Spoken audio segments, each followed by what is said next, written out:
MANNIX Last updated 2128, September 17, 2017. U.S. Space Agency NASA received the final signal from its Cassini spacecraft, which ended a groundbreaking 13-year Saturn mission. As Cassini started to spin and tear apart in Saturn's frozen atmosphere, it had one final gift for us. The probe threw its thrusters into full power, burning up the last of its dwindling fuel supplies, and managed to keep its antennas pointed at Earth even as its components started to melt. Scientists at the Deep Space Communication Complex in Canberra, Australia, who were responsible for tracking and controlling Cassini's last moments using a pair of huge dishes, say the probe managed to survive nearly a minute longer than anyone had predicted. An artist's impression of Cassini.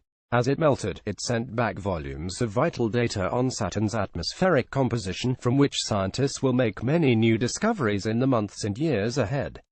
Read more. Cassini plunges into Saturn, ending 13-year mission. Fiery farewell to Cassini. Goodbye Cassini. Saturn spacecraft gets funny opera send-off. How to steer a spacecraft into Saturn. Cassini sends images from Saturn's rings. The moon Enceladus sets behind Saturn. This is one of the last images Cassini took. At 9:55 on Friday night, the wobbly green lines of the spacecraft's radio transmissions on screens in Canberra wavered and vanished.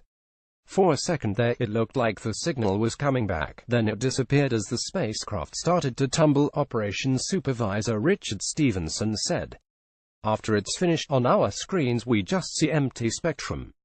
There's no spacecraft in it." A 2008 image of Saturn taken by Cassini.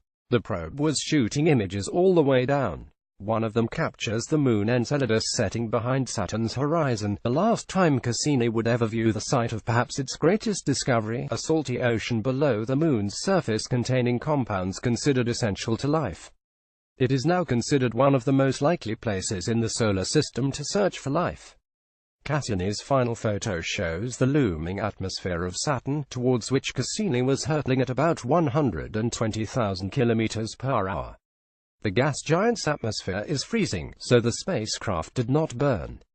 Instead, within 2 minutes of entering the atmosphere, friction tore the spacecraft's components apart and then melted them away.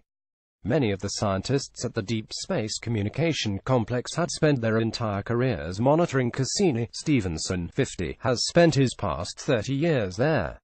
On Friday I was showing a group of people around talking about Cassini's history, and I got a bit emotional, which is unlike me, he said. I was curious how I would feel when it finally went. But the technical side kicked in, and it was bloody exciting.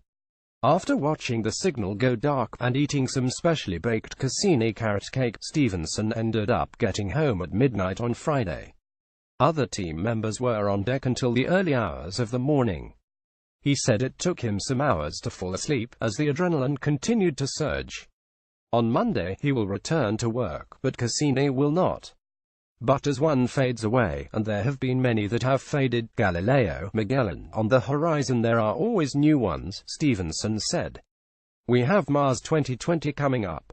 The new proposed mission to Europa, the Europa Clipper. That's why I've been here for 30 years. Things never get old. The Age.